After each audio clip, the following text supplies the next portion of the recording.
Good night.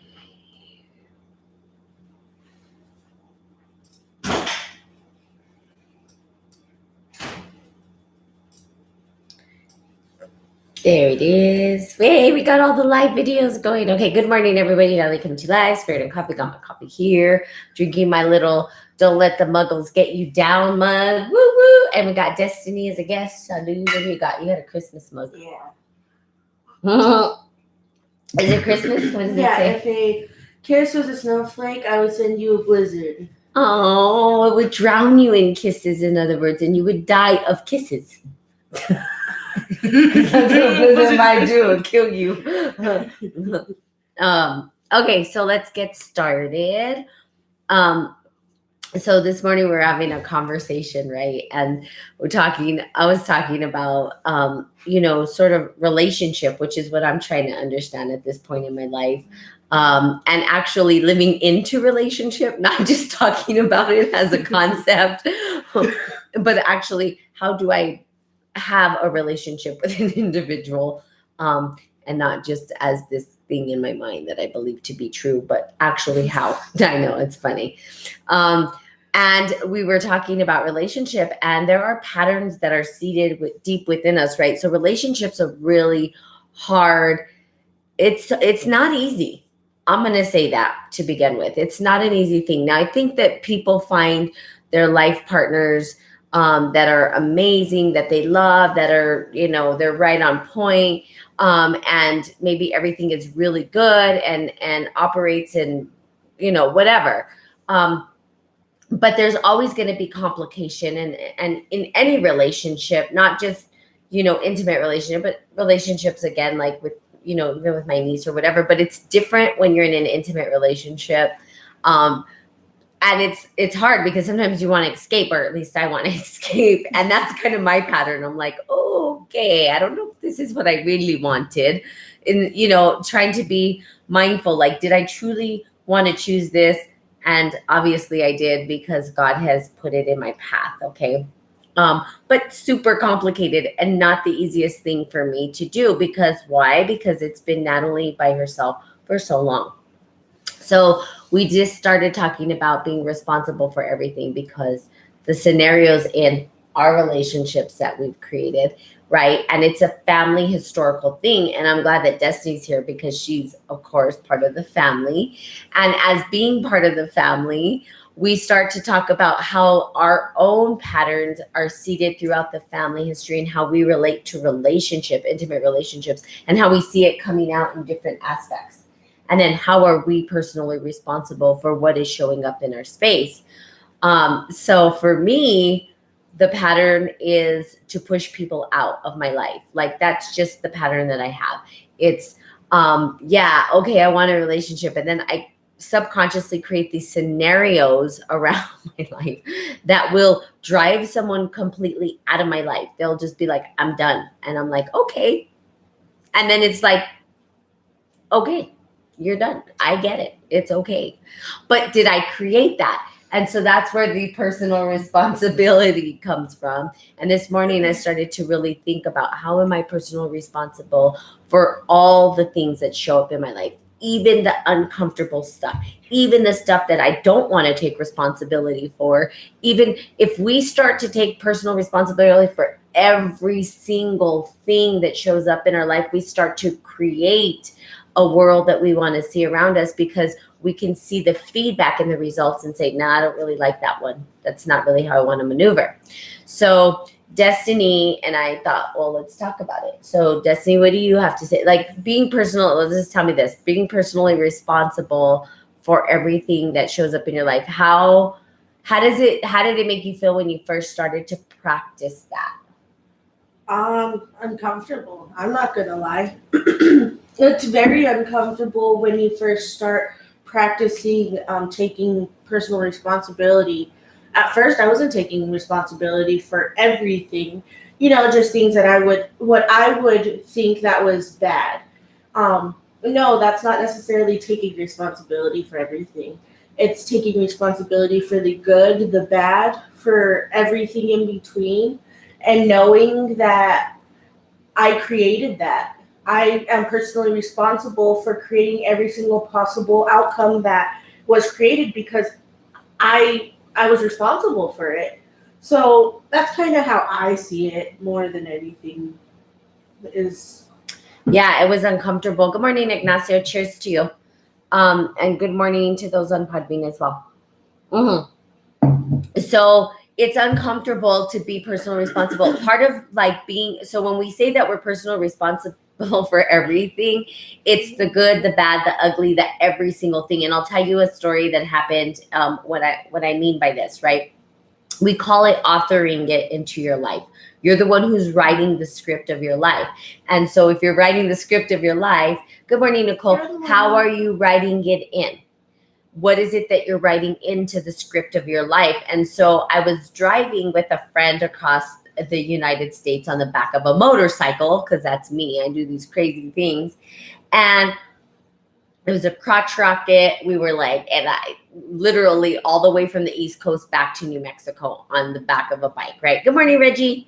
And we happened to get a flat. Okay, we got a flat, and like, thank God we were on the highway, but we were safe. Nothing bad happened. And I had a coaching call with my coach. It was my coach. And at this time I was getting coached. And I talked to my coach and I'm like, look, I'm committed to my coaching call no matter what. Like at the end of the day, I was on the side of the highway. So this is what I'm talking about. I was on the side of the highway, like in some bushes type thing. And like sitting there chilling because we needed somebody to come help us fix the tire.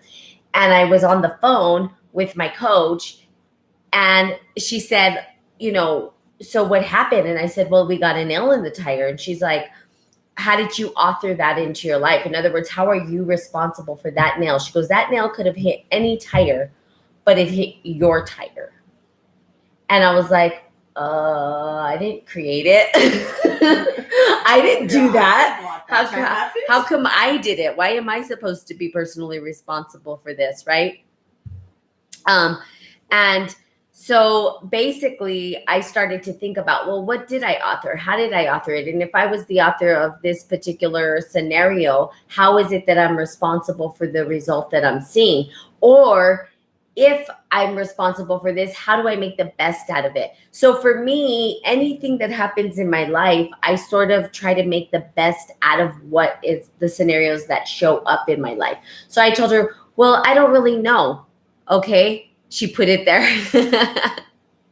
She put it there. Is that what you meant to say? She put I here. So you probably meant to say she put it there, is what I'm thinking. That's funny. Yeah, she probably did. Yeah. She's the one who put it there. Sucker. No, I'm just kidding. But I started to think, well, how was I personally responsible? Good morning, Mama. For the nail showing up in the tire. And then I thought, okay, maybe I did that because I needed to take a break. Maybe my booty was hurting a little bit and I didn't want to say anything because we wanted to keep going. And also maybe we needed a rest. And also I got to get on my coaching call, but for me, it wasn't like a bad thing that this happened. It was an opportunity to recognize what the universe was telling me. What is the universe calling forth? And so by personal responsibility, I believe what it is that the universe is giving us these messages about how we can maneuver our life into the next phase. So that was me taking personal responsibility. Let's see which Wise Mackie says. So I really don't think so anymore. I used to believe that we were writing our lives by choice, but I'm really questioning it now. Great insight, Wise Mackie, and I'll get to maybe an understanding or a worldview that might support what you're thinking. And I believe the same kind of thing. And this is a conversation between atheism and determinism. And so we have these two constructs of understanding. And I'll get into that a little bit in just a second. So I'll get back to that. So the personal responsibility piece in our life. Now, Destiny and I were talking about relationship, I don't know how authentic she wants to get with that. Like, this is Spirit and Coffee. Put it all out there. There are no filters in Spirit and Coffee. We talk about our whole life, not just our part of it. And that's the thing is I talk about my life no matter what, because it doesn't just help me, it helps everyone else. And so I mean, yeah, I was in a relationship about over a year ago. And I was trying to understand why I created this, right? Why was I in this position? Well, first off, I put myself in that position. I allowed myself to feel comfortable for so long that I had to realize that I was, you know what? I allowed that for so long. I felt comfortable for so long because I did have an apartment. It was easy. I felt it was, it just worked. Where me, my whole life, I had dreams that scared the hell out of me. And at that point in my life, I wasn't even thinking about half the stuff I wanted to do in my life. So it's going back and was it serving me? No. I was comfortable. It's going in the same repeating pattern over and over and over and over again where, I had to take responsibility for that too because I did feel comfortable. It was easy for me. I was able to, live the same life every single day. It was the same day. It was the same. What do they say? The same day or? Oh, it's like Groundhog Day. Yeah, where it's like the same thing over and over. I was working 7 days a week. And then I would get home, cook dinner, whatever the case was, doing it all over and all over again. And that's not what I wanted in my life. That's not what I wanted to create. And so, but going back and going to my roots and. No, that's not what I wanted, but taking personal responsibility for that. And also what I did in the relationship, I wasn't always the nicest. I'm not the easiest to handle when it comes to a relationship, but I have to take personal responsibility for that. I know I'm not easy to, to handle. I know it's not. I know that. It's hard. Relationships are hard. You got to handle yourself plus another person. Exactly. And it's really hard handling myself. I can't even handle myself. That's what I'm saying. Like, how am I going to handle a whole other person? And I can't even handle my own self. Don't spit coffee on me. Sometimes we laugh. I'm like, please don't spit your coffee on me. So it's kind of funny. But yes, the personal responsibility and also the subconscious mind grabs a hold and starts to drive it. And when we're starting to drive it through the subconscious mind, sometimes we're unaware of it until later on. Or something happens and we're like, oh, shoot, I'm the one who was creating the whole scenario. How? So in my opinion, it gets more severe until you wake up. Yes. And I just gave up alcohol 3 days ago for this reason. Awesome. Congratulations. I've been sober almost 10 years. So bravo to you. Not an easy task. Alcohol was my poison of choice at one point. So been there, done that. And now coffee is all I do. So it's my one thing I will not give up because I get to be human. Okay, so there you go. I get to have my stimulant. No. So yes. So and then the subconscious mind and relationships, I'll tell you that for me, I realized subconsciously in relationship that I naturally push people away and I do it subconsciously. And I set it up and the scenario is really good. And the subconscious mind tricks you really good. Like it's really, that ego, man, is got, let me tell you, the ego can grab a hold of you real good. And it plays tricks. Like I think I manipulated myself. Like I am cognizant and aware if I'm like, okay, I'm not going to manipulate this person or this situation because a light worker is aware when it's manipulation and done for the light. Now, someone who I was manipulating me, holy Jesus. Natalie was manipulating herself, not aware of it through the subconscious mind. This is why relationship is so important because it opens up parts of yourself that you were unaware of at some particular point in time. So I'm having these new sort of epiphanies. Yeah.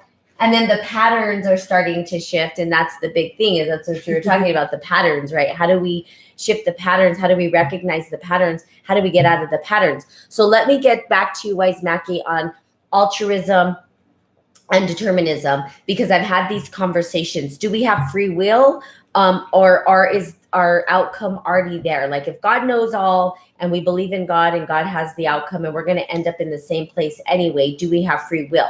So I have been kind of contemplating this particular subject and topic for a little bit, and I think it's both.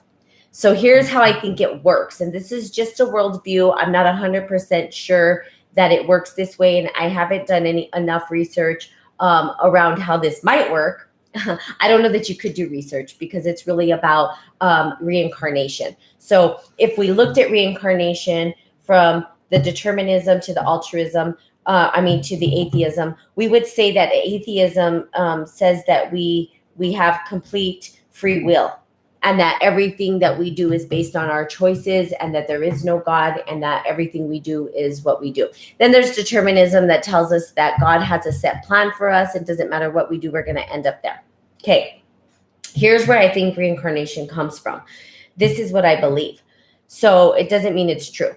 It just means that I've been contemplating the same things. Okay, so here's the deal. We have this line where it says we can have free will of choice. Now, the choices that we make will lead us back to the source of God, because God is all, love is all. However, if we start to make choices in manipulation in ego-centric places, where our ego is driving it instead of love and guiding us back to God, that we then will be recycled into the next cycle, or reincarnated until we figure out who we truly are. So I think that the determinism says that we will end up back in love and God, no matter what. But sometimes, let's see, Lingalanga.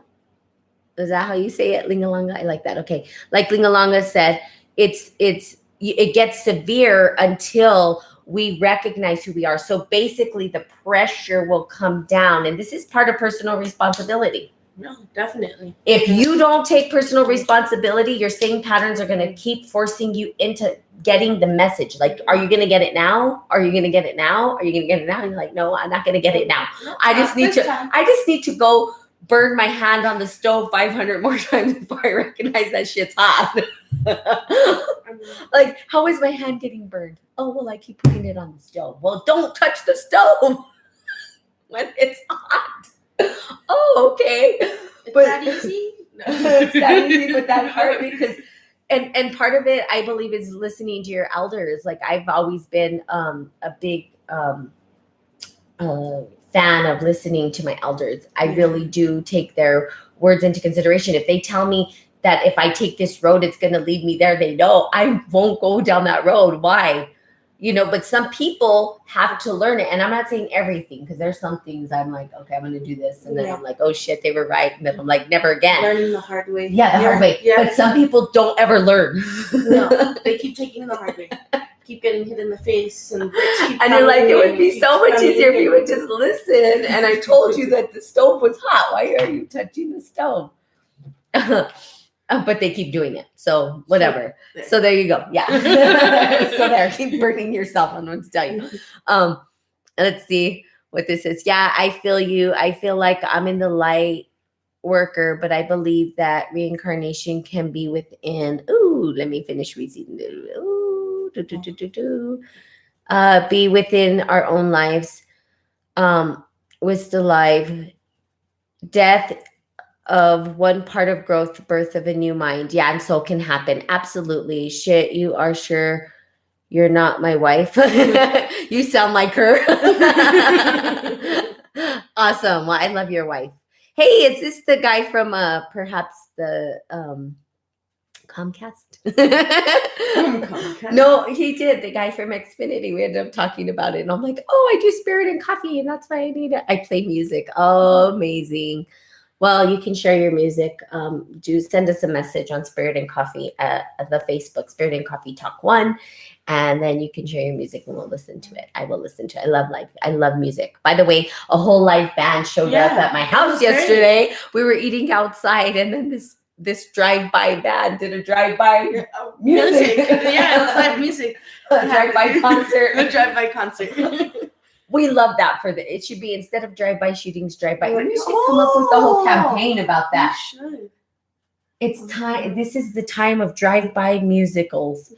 It was great. It was really great. Let's see what else they say. I play music. Okay. Both is still a theory. Yes, it is, Wise Mackie. And the other concept or construct, yeah.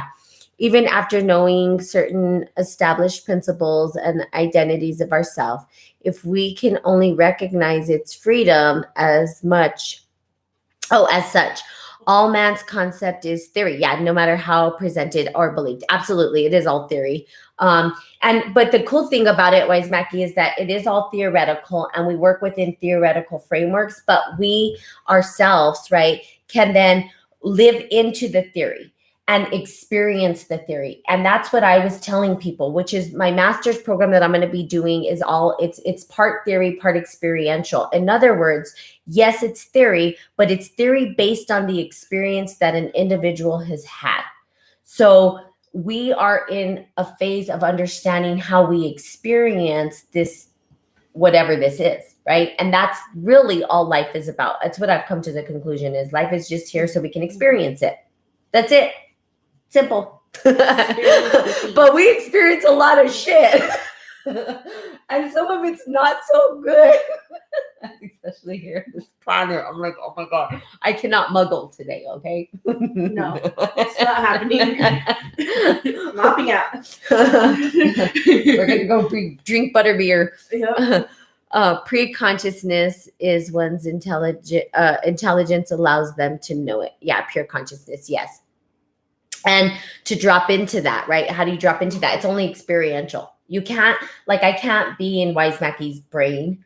I mean, she's an extension of the full, if it was a full mind, if we thought of it as a full mind, an extension of that, but I can't be in her mind and her perception of it, which makes it beautiful. So if we could, and that's the personal responsibility. Exactly. Yeah, go ahead. You had something to say? No, that's the magic in this world. We don't sit back and really, like I say all the time, there's miracles and magic going on every single day, but you don't think it's by taking personal responsibility or understanding that everyone has a different perspective and has a different way of thinking. And that's just not the way, in general. But yeah, there's so much, it's crazy, this magic and the miracles that go on every single day that, with implying these practices.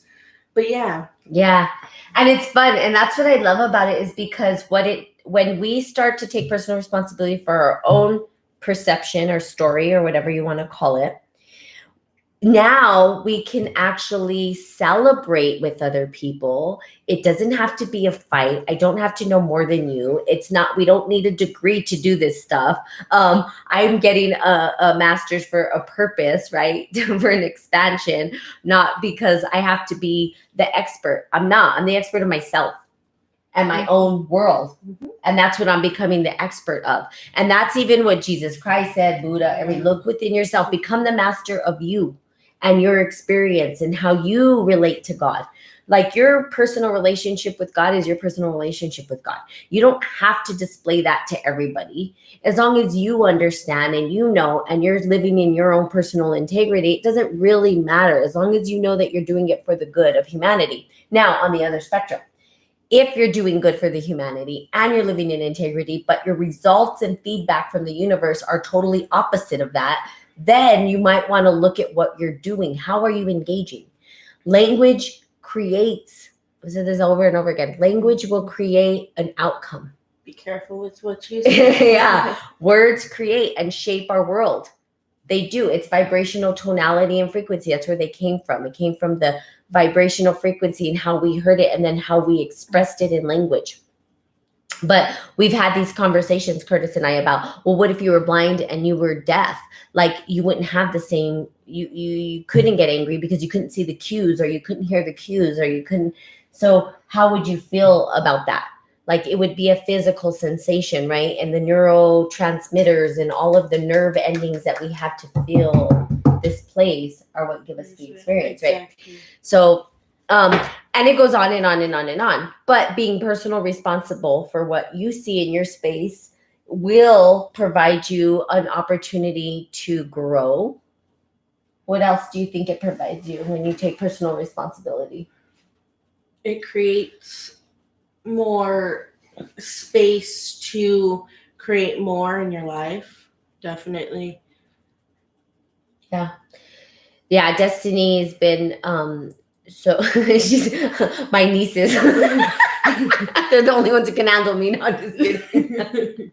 And now we have a Curtis who's trying to handle me.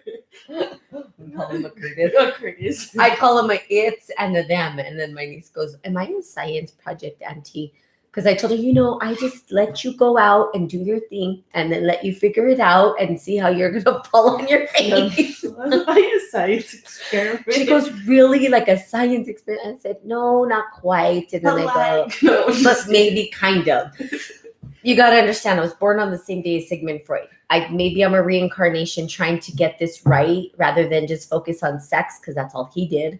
And focus on other parts of life besides that. No, I don't know. But having the mind, the mentality to recognize these things, to understand these things, and to drive them forth and live into the theory. So again, Waismaki, it's up to you how you want to engage that. So if you're in the question of, do we have free will? Is it really up to us? And taking personal responsibility, does it change the outcome of what we see? I think that it can shape the outcome differently. I don't know that it changes the end result, but it's like the clay that I talk about when I was talking yesterday about throwing just clay. Like we have, like Destiny has her clay, I have my clay. I can do what I want with my clay. It's part of the same clay, but she has hers and I have mine. I could take that clay and throw it against the wall and let it stick. And I don't know what kind of function that's going to be. It's not going to be functional. It'll be maybe art that people could be like, "Ooh, that's so pretty," but doesn't really have a function. Destiny could take that same clay and mold a cup. And now we can drink out of it. We can eat out of it. It's resourceful. We can go dig more clay or more mud. So how we mold that same thing is really up to us. And that's kind of what I'm saying. It's our consciousness, the way that we view the world. We get to mold and shape it the way we want, but it's still part of the same whole. But each individual, why is everybody in this world have different outcomes in the way that they maneuver through the world? Why? Ask yourself that. Well, they have the same tools. Everybody comes into this planet with the same tools, right? They may not have the same start. Don't get me wrong. I know that there's these cultural sensitivity and all that stuff and dynamics of family and all that stuff. But yet we still have the trees. We still have the oxygen. We still have the water. Now, accessing those resources a little bit different. But there's somebody, let's say, for instance, myself. I'm going to use myself. I came from the hood, the ghetto, whatever you want to call it. Now, I'm not saying I lived a terrible life, but I did actually have a hard life. Okay. It wasn't I didn't have an easy life. I had to put myself through school. I had to struggle and fight for the things that I wanted. It just wasn't handed to me. Everything that I've ever had, I had to fight for. Okay. But I came from the same place as all these individuals. Now, when I look at this, they had the same clay and the same mold, but yet they used it differently. And so some of them are on drugs. Some of them are not even here. They're gone. Some of them ended up in prison. Some of them, and it's okay. It's not, there's nothing right, wrong, good or bad with the choices that they made. They're still love. They're still God. And I still love them no matter what. Like I look at them in the face and love them just the same. I'm no different. I just used my resources differently to create a different outcome. That's it. And that also comes back to the personal responsibility. This is what I was thinking just about 10 minutes ago was, I, kind of the same thing. I have a lot of friends that, are messed up on drugs that could do more, I see so much more potential in them, but we had the same exact clay What's the difference? Why am I able to experience more? Why am I able to, I get that question all the time. Why have you been able to do this? Why have you gotten so far in your life? I took personal responsibility for my childhood. Plain and simple. I didn't live the best life either. I had to help raise children. I had to do certain things. But why did I allow that? But going back and taking personal responsibility, I did that because who else was going to do it? I was the only one who could actually help in some kind of way. So taking personal responsibility, yes, I allowed myself to take care of my brother and sister. I allowed myself to do this for so long. That's why I lived with my grandma for so long, because I finally got sick of it and I took personal responsibility for everything in my life. And I said, you know what? I'm taking it and I'm running with it, and I'm going to create the life that I've always wanted to live. That's awesome. Yes. So, but it always goes back to taking personal responsibility, for everything that shows up in your life. Not easy. No. One of the hardest things you have to do, but it's part of the work. And the great work is not ever easy. No. People think, we're just gonna, I remember your mom, just go out there with your roses. And I'm like, what do you think there's a roses? Hey Sandra. Hey Sandra, good morning. Let's see what they have to say exactly, because they have their own path, and own lessons to get along the way, and be something unknown or unlearned from their past life. That's right. And that's I believe in that paradigm. I believe in that, people have their own journey, their own lessons, and I can't be responsible. That was a big part too, is the feeling personally responsible for other people, and I can't be. And that's a hard thing to do, because I do. And I don't know about you, but most people want to change other people. Like, they can see, they're going down the wrong path. I can help them. And no, they can't. I have to. I've had friends commit suicide. I've had friends who have died of alcoholism at a very young age. Liver damage, all this stuff, overdose. My friend Austin just died of an overdose, which was really hard for me. He was very young, and he even came to live with me. I let him live with me to support him to see if he can, but I can't be responsible for what he chooses. I can only be responsible for how I support him, but I can't hold that responsibility. And it's been a challenge to see that I can't be responsible. And, Gilbert passing away, which was my high school sweetheart, got shot. And, I felt responsible for that because of the scenario and how it was the night before. He wanted to be with me, and I had cut things off with him, and then he got shot and killed. And so that next morning, so I was like, wow, I could have saved him, but I couldn't have. That wasn't, I can't be responsible for that. His choices, right? I can only be responsible for what I chose. And I chose out of that relationship because it wasn't serving me. Now I have to be responsible for the result. Yeah, that I see the result of death, and that's something that I had to go through. And how did that serve me or help me or understand? I understand that what he left behind was unconditional love. And I started to understand how to love unconditionally because of that scenario. So, but you can't change another individual's outcome.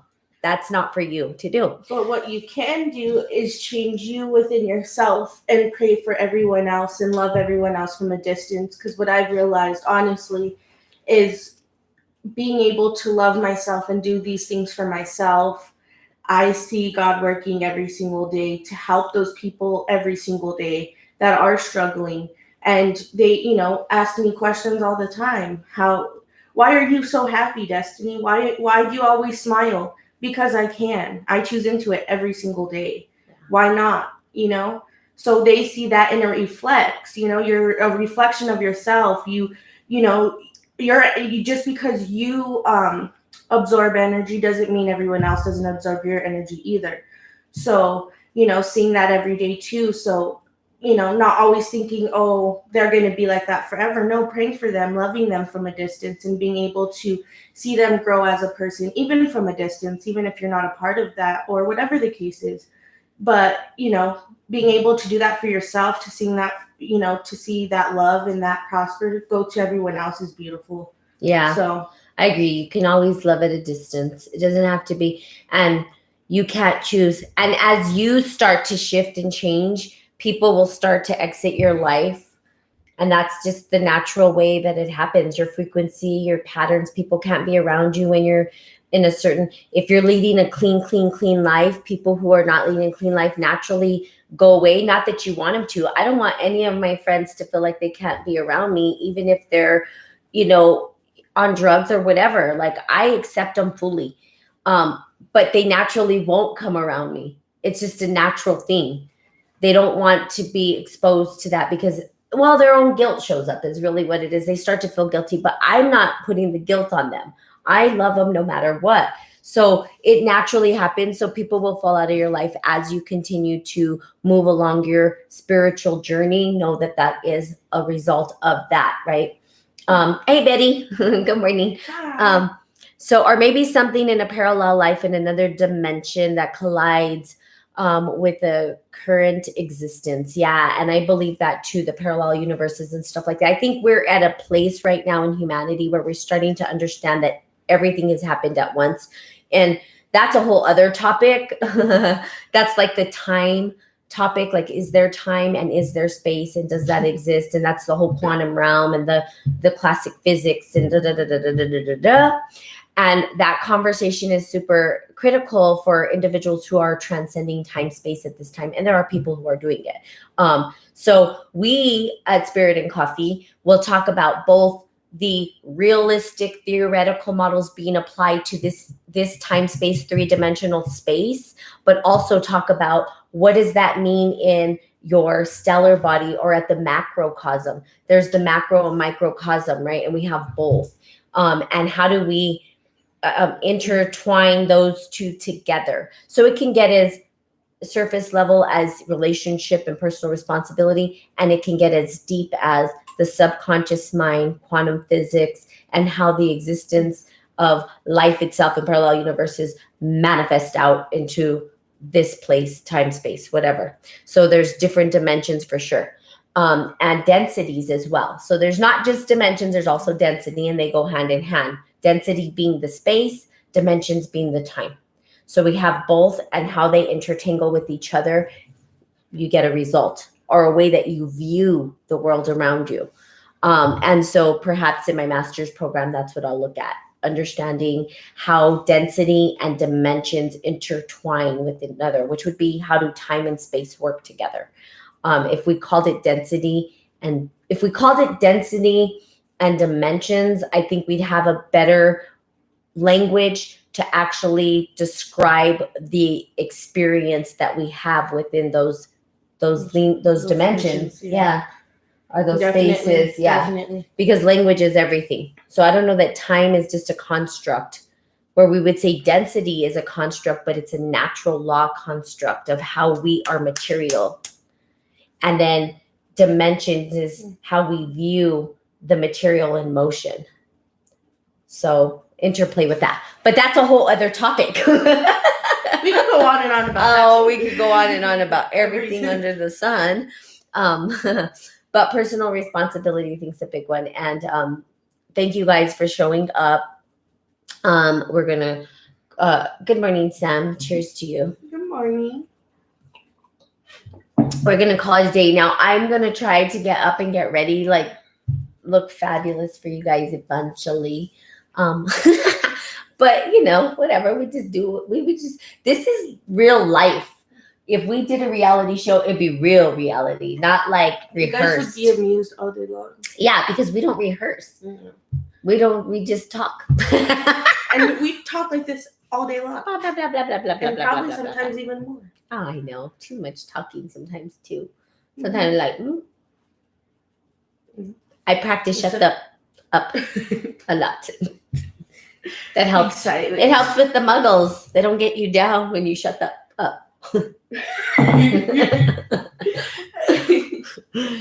Okay. So there you have it. Thanks, Destiny, for always being a part of this. It's amazing to have my niece on here. So we say salud. Cheers to you. Cheers to you. Cheers. Pecan. It's seasonal. Remember, it's the season of pumpkin. So some people don't like it, but I'm like the fairy pumpkin lady. I magically put pumpkin in your space. Apple cider. And there's also apple cider. Yeah, cinnamon, but you use cinnamon year round. I use cinnamon in everything. Like our house smells like cinnamon. All the time because I'm a cinnamon head. A cinnamon everything. And then what else? Oh, it's this maple pecan coffee that we're drinking. From Starbucks. So there you go. That's what we're drinking. There's that. So love you guys. Hi. Oh, it's Destiny. Yay. Yeah, Destiny. Who's with you? Oh, it's Destiny. Yeah, it's Destiny. She's all grown up. Yeah. She's all grown up. One day we're going to get on because I'll just say this real quick. A shout out, Destiny, if you need your hair done, hair did, or any kind of makeup, any kind of anything, this is the one to do it. Yes. She does hair. She does makeup. I do it all. She does it all. And I'll be honest, one day we're going to come glamified. Maybe. You know, we do like a before and after. We're going to be like, spirit and coffee yesterday, spirit and coffee today. And then we'll like transform into this. Maybe one morning we could do a makeup. Yeah. Oh, yeah, that would be fun. We'll do a little makeup tutorial thing. Tutorial. This is how spiritual makeup should look if you want to be a spiritual fairy queen. There's different levels to it because you're more of a natural. Yeah, I could be more of a natural. Yeah. And I'm more of a cake face, so there's that. This is the cake face and this is the natural. This is the blue avatar and this is the red avatar. All right. I don't know where this is going. So have a great day. We love you guys. And I will be seeing y'all tomorrow. Yes. Bye. Kisses, kisses, kisses.